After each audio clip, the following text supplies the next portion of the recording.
남편분이 네네네. 미국 분이세요? 네네네. 어떻게 만나셨어요? 뭐 저의 매력에 빠진 거겠죠. 보여지는 성과도 중요한데 그렇지 않고 좀 귀담아 듣는 것도 또 좋은 역할이라고 생각해요. 낮은 마음으로 도민에게 다가가겠다. 그 마음이 제가 이제 앞으로 남은 의정 활동 기간 동안에 유지될 수 있도록 최선을 다하도록 하겠습니다. 경기도의회 의원들과 나누는 깊이 있는 수다, 이야기하기 좋은 날의 박찬민입니다. 오늘 함께할 분은요, 바로 안녕하세요. 안녕하세요. 반갑습니다. 네. 자, 먼저 이쪽 보시고 자기소개 한번 부탁드릴게요. 경기도의회 더불어민주당 최효숙 도의원입니다. 반갑습니다. 네, 오늘 나와주셔서 감사합니다. 자, 오늘 본격적으로 얘기를 하기에 앞서서 우리 최효숙 의원님은 어떤 분인지 제가 이력서를 좀 받았는데 써주셨잖아요. 그죠? 예, 한번 보겠습니다. 이력서, 이름은 최효숙, MBTI는 ENFP. 자, 취미는 여행이라고 써주셨어요. 여행을 자주 다니세요? 네, 여행은 가서 막 어떤 걸 활동하는 것보다는 가면 그냥 좀 맨날 집중해서 어떤 일을 하던 거가 거기 가서 좀 잊혀지니까 그때만큼은 좀 마음적으로도 머리를 식히는 차원으로서도 좋은 것 같습니다. 그래서 여행을 자주 다닙니다. 최근에는 어디 다녀오셨어요? 혹시? 최근에는 저희가 이제 유보통합 관련돼 가지고 일본의 오사카에 다녀왔고요. 예. 그리고 이제 제가 아무래도 남편이 미국 사람이다 보니까 예. 미국에 얼마 전에 다녀왔습니다. 남편분이 네네네. 미국 분이세요? 네네네. 어떻게 만나셨어요? 교류 이제 저희 군포시가 예. 그 교류 협력을 하는 시가 있었거든요. 예. 그게 미국에 있는 시였는데 어디예요? 워싱턴주의 그랜트 카운티랑 모제스 레이크 시가 있었는데 거기에 어떤 공적인 일을 하시는 이렇게 교류하다가 좀 만났는데 네. 이제 뭐 저의 매력에 빠진 거겠죠. 네. 예. 그러셨구나. 알겠습니다. 특기가 멍 때리기예요? 네. 생각을 좀 비우는 것도 나쁘지 않다라고 생각을 하기 때문에 잠시 뭐 1시간이든 이렇게 하고 있으면 그럴 때 오히려 좀 생각 정리가 좀 되는 것 같다는 생각이 듭니다. 예. 자, 그럼 밸런스 게임 해볼 텐데요. 마음을 꿰뚫는 능력과 1초 만에 어디든 이동할 수 있는 능력, 둘 중에 하나를 고르라면요? 마음을 꿰뚫는 게? 네, 왜 그렇죠? 사람의 마음을 알 수 있다라는 것 자체가 그 사람이 어떤 거를 요구하는 것에 대한 거를 잘 살펴볼 수 있기 때문에 지금 제가 도연을 하고 있지만 그래야지 상대방의 마음을 알 수 있지 않을까라는 생각이 들거든요. 어디든 예. 갈 수 있는 거는 뭐 그 차도 있고 예. 또 방법은 여러 가지가 있을 수 그렇죠. 있으니까요. 네. 또 꼭 빨리 가야 되는 건 아니니까. 그렇죠. 그렇죠? 자, 다음은 1시간 내에 말 못하는 아이와 친해지기, 그리고 고집 센 어른과 친해지기. 이걸 둘 중에 하나를 꼭 해야 된다. 어떤 걸 고르시겠어요? 말 못하는 아이. 와 친해지기. 네. 고집 센 어른을 우리가 바꿀 수는 없다고 없죠. 생각해요. 왜냐면 어른들은 너무나 이 고착화되어 있는 생각들이 있어서 매일매일 나는 바뀌어야 된다는 생각을 하는데 바뀌어지지 않는 것 같거든요. 자, 남은 임기 동안 조례안만 작성하는 거와 주민 상담만 하기. 주민 상담하는 게 더 낫지 않겠나요? 주민 상담하기. 네네. 대부분 의원님들은 주민분들 만나는 거를 더 선호하시더라고요. 보여지는 성과도 중요한데 그렇지 않고 좀 귀담아 듣는 것도 또 좋은 역할이라는 생각이 듭니다. 예. 자, 이제 마지막으로 자기소개인데요. 나는 뭐뭐다. 했는데 허투른 사람이다. 이렇게 써주셨어요. 네네네. 예. 아무리 뭐 의원이라고 하지만 사람은 늘 서투르다라는 생각을 하거든요. 그러니까 제가 아무리 잘한다고 해가지고 사람을 대하고 그 사람을 알 거라고 생각해서 그 사람을 대한다 하더라도 그 상대방이 느낄 때 그게 잘 받아들여지지 않으면 저는 서툴다라고 생각을 하는데 그런 일들이 늘 일상 속에서 일어나는 것 같아요.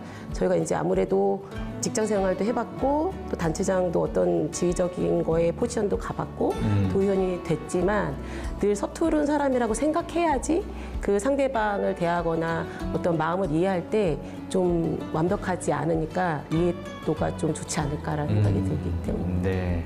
자, 이번에는 사실 최효숙 의원님하고 저하고 같은 동네잖아요. 네, 군포시. 네네. 그래서 이번 시간이 퀴즈를 내주시면 제가 맞추는 건데 네. 저에게는 조금 그래도 지금까지보다는 쉽지 않을까 하는 생각이 드는데 문제 준비를 하셨죠? 네. 제가 아무래도 이제 교육이나 보육에 관심이 많다 보니까 출산율이 요즘에 가장 문제가 좀 많이 되고 그쵸. 있잖아요. 예. 근데 경기도에 한 5년 전에 한 12,000개소가 어린이집이 있었거든요. 예. 지금은 몇 개일 거라 생각하세요? 경기도 전체예요. 네, 경기도 전체. 12,000개였는데 지금은 당연히 줄었겠죠. 네네네네. 그렇죠? 7,500개로 줄었어요. 왜요? 너무 크게 잡으셔가지고. 너무 크게 잡았어요. 너무 많이 줄었어요. 그러면 한 9,000개 할까요? 네, 뭐 근접하긴 한데 네. 9,000개보다 좀 더 내려왔어요. 예, 한 8,000개 이상에서부터 이제 9,000개 사이거든요. 8, 9,000개 사이에? 8, 9,000개 예. 사이요. 근데 이제 전체적으로 따졌을 때는 아까 이제 아나운서님께서 말씀하셨던 게 맞아요. 그러니까 7,500개? 왜냐면 민간하고 가정이 그만큼 되게 많이 줄었거든요. 그 대신 예. 국공립이 늘어났으니까 그 기준으로 봤었을 때는 이제 1,000개 이상 늘어났기 때문에 국공립 1,000개 이상 늘어났기 때문에 결과적으로 아까 말씀했던 것처럼 7,500개에서 7,000개가 큰 틀에서는 맞는데 예. 늘어난 게 있었기 때문에 예. 지금 한 그 정도 되고 군포시는 한 5년 전하고 비교했었을 때 어느 예. 정도실 것 같습니다. 군포시가 몇 개였는데요? 군포시가 한 예. 200개, 원래는 한 7년 전에는 300개, 320개 정도였거든요. 예. 근데 지금은 한 몇 개실 것 같아요? 250개요.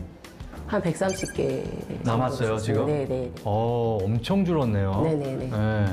그만큼 이제 출산율 저하랑 같이 밀접하게 관계되어 있는데 이 아이들 정책에 관련돼서는 새로운 정책이 나오면 원래 기존에 있었던 돌봄이나 교육이나 이런 것들은 제대로 질적인 걸 향상시키려고 하지 않고 새로운 거에만 또 예산을 지원하거나 아니면 사업성이 되는 거에만 이렇게 정책이 가기 때문에 네. 결과적으로 지금 이렇게 출산율 저하가 계속 그러한 기조들 때문에 같이 이루어졌다고 생각을 하거든요. 그래서 지금 기존에 잘하고 운영하고 있거나 돌봄을 잘하고 있는 기관들이나 이런 거에 질적인 향상을 위해서 경기도가 또 경기도 의회가 좀 앞장서줘야지 그 교육 환경 개선도 되고 부모들이 믿고 맡기는 환경이 되지 않을까. 그래야지 출산율도 늘어난다는 생각을 합니다.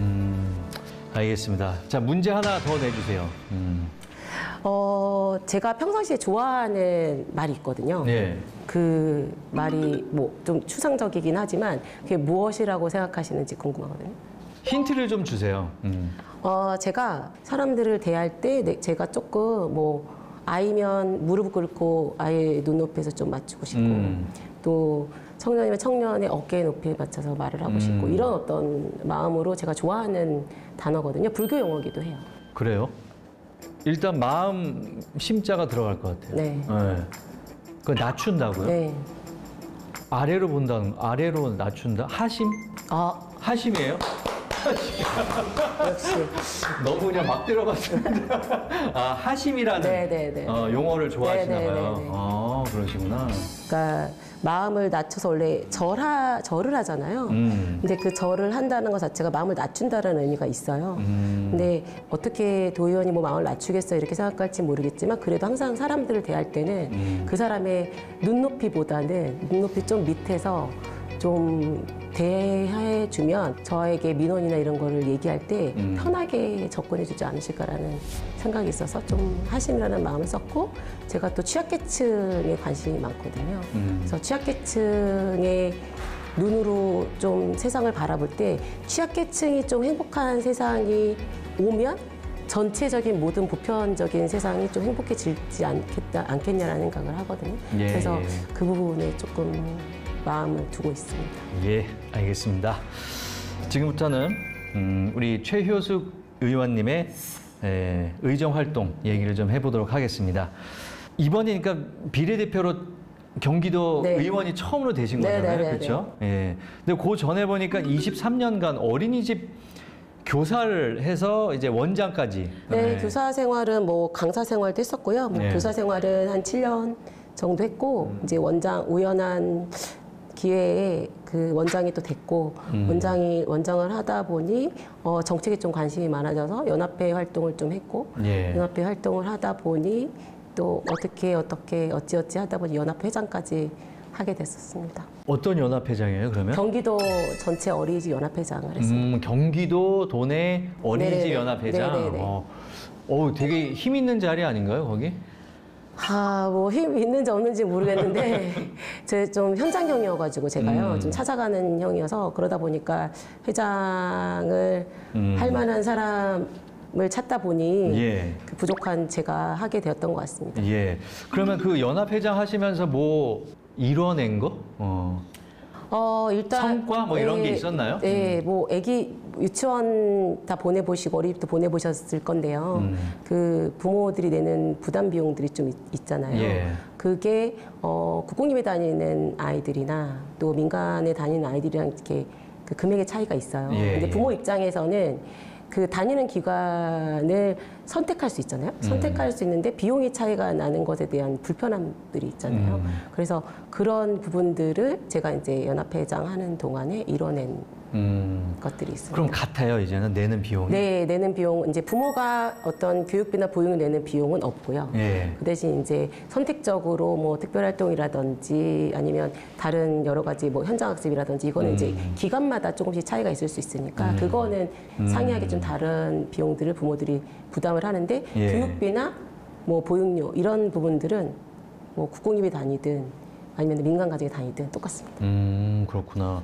그럼 어떻게 연합회장님 하시다가 이런 완전히 다른 정치 쪽으로 입문을 하게 되신 거예요? 저는 네. 그냥 오늘만 되게 잘 살자. 예. 오늘만 되게 잘 살자로 그냥 살았는데 어린이집 교사를 하려고 할 때도 해야 되나 하는 것보다 그때 IMF가 터지고 뭐 2000년도여가지고 직업들을 되게 구하기가 힘들었을 때였거든요. 네. 그래가지고 뭐 애들 가르치는 게 나쁘지 않겠다 싶어서 이제 그때 보육교사를 처음 시작을 했었고 원장을 할 때도 이제 교사를 좀 그만하고 뭐 다른 걸 해봐야 되지 않겠냐 했더니 이제 우연한 기회에 3본에서 어린이집을 하게 됐고요. 예. 그리고 어린이집 하다 보니까 이제 정책 왜 이런 거는 이렇게 아이들하고 공평하지 못하지? 왜 애들의 어떤 환경들이 이렇게 다 불공정하지? 이런 생각을 해가지고 연합회 일을 하면 좀 의원들도 좀 만나보고 또 아니면은 시청이나 뭐 아니면 도청이나 이렇게 의견을 좀 같이 들어보거나 할 수 있지 않겠나 생각해서 하다 보니까 좀 저한테 약간 좀 멘토 해주셨던 분이 넌 이미 좀 정치를 하고 있는 것 같다. 너가 어떤 일을 할 때 보면 계획한 대로 사람들이 잘 움직여주고 그것이 잘 실행되는 것 같다. 그러니 한번 정치도 생각해봐라 이랬었는데 전혀 생각 안 하고 있었었거든요. 예. 근데 우연한 기회가 생겨서 하게 된 거죠. 이 의회, 경기도 의회에 들어올 때 과제를 안고 네. 입성을 하셨다. 그게 뭔가요? 뭐 과제 유보통합이라는 유보통합. 유보통합이라는 과제도 있었고요. 또 취약계층에 대한 문제들에 대해서 좀 관심을 많이 가지고 있었기 때문에 근데 어렵더라고요. 예, 막상 이제 와서 어떤 일을 해보니까 그 전 선배 의원님들이 제가 이제 그냥 일반 민간인일 때 왜 이거 하나 해결 못하지라는 그런 의문점들을 되게 굉장히 많이 갖고 있었거든요. 근데 막상 제가 의원하다 보니까 많은 분들이 저한테 그런 생각을 하실 것 같은 생각이 들어요. 이게 사람이 다 생각이 다르죠? 네, 네. 네, 다르죠. 그걸 통합하기가 쉽지가 않으니까, 그렇죠? 네, 뭐 근데 네. 그래도 제가 의원이 되고 나서 유보통합이라는 그 정부 정책의 과제, 크게 큰 과제가 일단 하나 매듭이 풀렸고요. 그리고 매듭 풀린 거에 이제 과제들이 여러 과제들이 있을 건데 그게 100가지가 될지 뭐 수천 가지가 될지는 모르겠지만 예. 일단은 법적인 거가 통과가 됐고 경기도가 전국의 3분의 1 영유아까지 다 포함하면 3분의 1의 영유아에서 학생 수까지 다 포함을 하거든요. 예. 그럼 전국에서 3분의 1이라는 거는 굉장히 큰 수치이기 때문에 경기도가 책임 있게 경기도만의 어떤 유보통합, 뭐 교육정책, 유아 보육 정책, 돌봄 정책 이런 것들이 제시돼야지 정부 정책에서도 크게 반향을 일으킬 것 같습니다. 예, 예. 교육기획위원회 이게 지난 2년간 네. 예, 했던 상임이죠. 네. 예, 활동했던 교육권에도 관심이 원래 좀 많으세요? 네, 그러니까 제가 청소년 정책도 좀 관심이 많았고요. 그리고 아이들, 학생들의 정신건강 관련돼서 그런 것들이 학폭이랑도 굉장히 연관되어 있고, 요즘에는 뭐 이제 디지털 시대가 되다 보니까 아이들 다 스마트 기기로 이제 수업도 하는 시대가 왔잖아요. 그래서 그런 안전 관련된 것도 관심이 많았고요. 그리고 거기에 교육기획위원회에서 유아교육과가 해당 부서가 있었기 때문에 유보통합이 이루어지면 교육청에서 이제 주도적으로 그런 일들이 이루어져야 되기 때문에 그런 부분들이 전체적으로 관심이 많았었습니다. 자, 그리고 전국 최초 유보통합 추진 조례안 본회의 통과 이런 이제 기사도 네. 예, 본 것 같은데 요 얘기 좀 조금 해주세요. 유보통합이라는 큰 틀이 유보통합 그러면 너무 추상적이잖아요. 그쵸. 무엇이 통합될 거냐.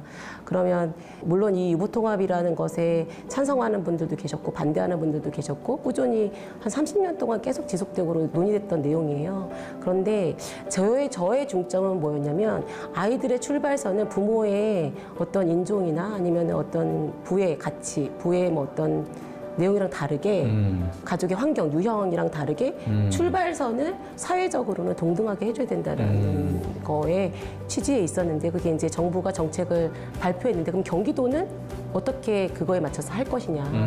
지금 기존의 유치원도 마찬가지고 어린이집도 마찬가지고 교육도 하고 있었고 돌봄도 하고 있었거든요. 근데 그게 크게 다를 게 없었는데 계속 통합을 못하고 부처가 다르다 보니까 아이들의 지원 체계가 달라지고 교사들의 어떤 지원 체계가 다르고 이런 부분들이 있었거든요. 그래서 국가고시를 받는 교사를 제외하고는 교사 처우나 이런 부분들의 일정적인 부분들도 다 좀 향상돼야 될 거고요. 그리고 아이들도 출발선이 동등해지려면 그 통합이 이루어져서 한 개의 부처에서 그거를 관할해서 그 아이들한테 똑같은 지원의 동등한 혜택을 줘야 된다라는 거를 경기도가 책임지고 해야 되는데 추진단이 있어야지 그거를 좀 진행할 때 계획적이고 차근차근 진행할 수 있지 않겠나 생각이 들어서 그런데 전국 최초로 지원 조례를 준비하게 되었습니다. 예.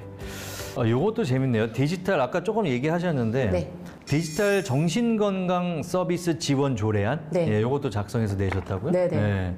너무 정신적인 스트레스가 아주 미묘하게 많이 일어나잖아요. 하루에 네. 또 여러 차례에 걸쳐서.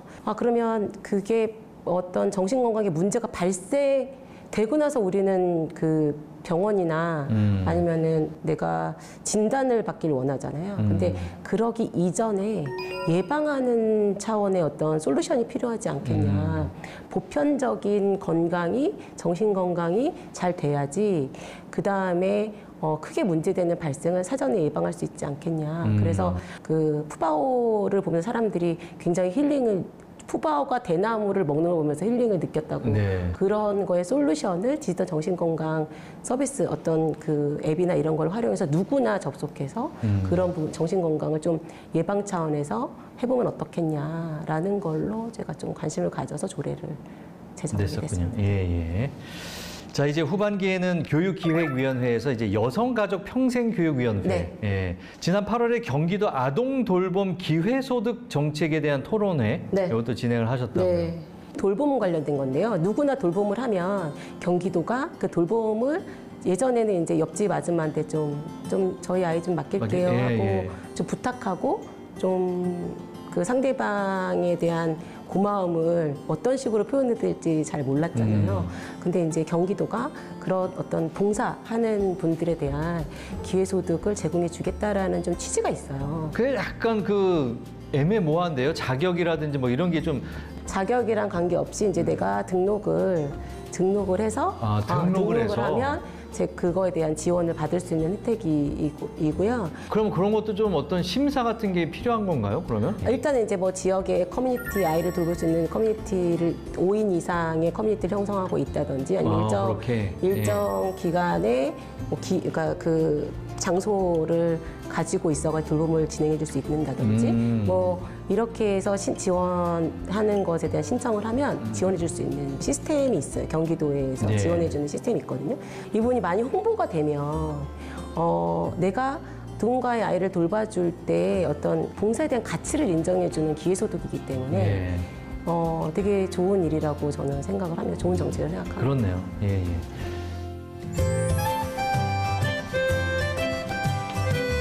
이번에는 지역 주민들의 어떤 바람, 민원을 한번 들어보도록 하겠습니다. 예. 보세요. 저를 주시면 제가 읽어드릴게요. 자, 최효숙 위원님께 저출산, 인구 감소에 대한 심각성은 끊임없이 대두되고 있는 부분이죠.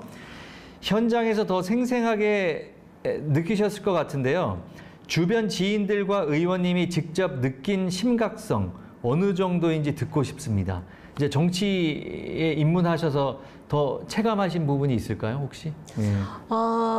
저는 뭐 현장에 있을 때도 그렇고 좀 일괄된 말씀을 드렸는데요. 네. 오히려 아이들을 낳고 나서 뭐 그때 막 애들이 너무 예쁘고 하니까 그때보다 아이들이 초등학교 가기 직전에 이제 그 부모님들이 많은 고민들을 하세요. 네.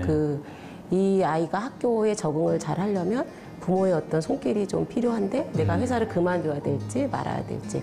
그래서 아마 여기 관공서에 많은 일하시는 공직자분들이라든지 많은 분들이 아이가 7살 말 때부터 학교 들어가는 그때 출산 휴가를 육아휴직을 다들 많이 쓰세요. 예, 많이 쓰시거든요. 그때가 가장 아이들이 이제 부모의 손길이 필요할 때다. 아이를 학교에 어린이집이나 유치원처럼 중일반으로 7시 반에서 뭐 맡겨놓을 수 있는 환경이 아니고 우리 아이들이 한 명 정도 이 넓은 학교라는 넓은 공간 안에 혼자 남아있는 것에 대한 부담도 있고 또 아이들이 학원도 가야 되고 여러 가지 부분들을 중간에 케어해줘야 되는 또 그리고 엄마들끼리의 커뮤니티도 중요하기 때문에 그래서 그때 돌봄 기능이 굉장히 필요하다. 근데 이제 정책에서 늘봄 정책이 나오기도 했었고요.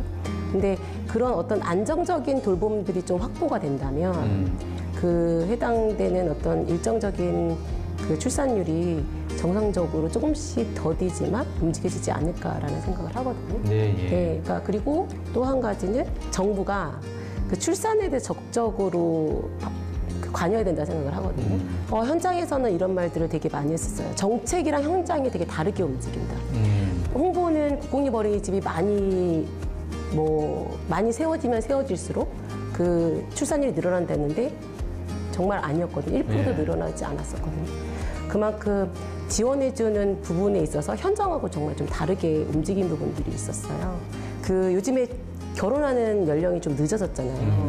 근데 정말 난임 부부들이 아마 수치로 따지면 엄청나게 많거든요. 예, 제 주변에도 많아요. 낳고 싶은데 못 낳는 난임 부부라든지 아니면은 한가정인 가정에 지원할 수 있는다든지 입양제도라든지 정확한 어떤 정책 기조를 가지고 그런 정책들이 좀 이루어졌을 때 출산율이나 이런 것도 같이 잘 이루어지지 않겠냐라는 생각입니다. 네. 자, 다음 질문 한번 보겠습니다. 네. 하늘색을 뽑아주셨는데요. 보육과 교육 관련해서는 풀어야 할 숙제가 너무 많다고 생각됩니다. 의원님이 생각하시는 현재 우리나라 보육과 교육, 아동 정책의 가장 큰 문제점은 뭐라고 생각하시나요? 너무 포괄적인가요? 그 아이들을 보고 정책을 펴는 게 아니라 그 부모들의 표를 보고 정책을 하다 보니까 정책이 시군마다 다르고요. 그다음에 도마다 다르고 그다음에 광역마다 다르고 정책이 일관되지 않으니까 부모들도 혼란스럽고 또 현장도 그거에 대해서 일괄적이지 못하기 때문에 현장도 혼란스럽다는 생각이 듭니다. 네. 자, 오늘 짧은 시간 함께 해주셨는데 어떻게 하시고 싶은 얘기 다 하셨나요? 저 꼭 하고 싶은 말이 있었어요. 어떤 거냐면 제가 이제 여성가족평생교육위원회 이제 활동을 하면서 너무 재밌어요. 재밌는 이유는 뭐 일이 재밌어서 이렇다기보다는 취약계층에 대한 어떤 정책들을 좀 유심히 들여다볼 수 있는 계기가 되는 게 너무 재밌는 상임인 것 같거든요. 네, 근데 예. 아까 초반에서 말씀드렸다시피 취약계층이 좀 안전하고 취약계층이 여러 가지 환경적인 부분에 있어서 보편적인 활동들을 할 수 있을 때 저희 좀 사회 환경이 좀 건강하고 건전하고 또 우리가 좀 지속적으로 바라는 사회가 되지 않을까라는 생각을 하고요. 그리고 제가 거기에 뭐 1%라도 보탬이 될 수 있는 일이 있다면 기꺼이 좀 하고 싶다라는 말씀을 좀 꼭 드리고 싶었습니다. 예, 알겠습니다. 자, 그러면 마지막으로 우리 경기도민들에게 한마디 해주세요. 마지막 인사말. 예. 네, 안녕하세요. 저는 더불어민주당 수석 여성가족평생교육위원회 위원이자 최효숙 도의원이라고 합니다. 저는 취약계층에 관심이 많고요. 그리고 아동이나 돌봄이나 또 유보통합에도 관심이 많은 의원입니다. 학생들의 디지털 정신건강에서부터 도민의 디지털 정신건강, 보편적인 정신건강에도 관심이 많은 의원이기도 하고요. 그런데 제가 그 모토로 삼고 있는 하심이 있습니다. 낮은 마음으로 도민에게 다가가겠다. 그 마음이 제가 이제 앞으로 남은 의정 활동 기간 동안에 유지될 수 있도록 최선을 다하도록 하겠습니다. 여러분 많이 또 우리 도민들께서 응원해 주시면 더 열심히 할 수 있을 것 같습니다. 감사합니다. 예, 고맙습니다. 자, 오늘 나와주셔서 감사드리고요. 네네. 앞으로도 멋진 의정 활동 네. 계속 부탁드리겠습니다. 감사합니다. 예, 고맙습니다. 네. 수고하셨습니다.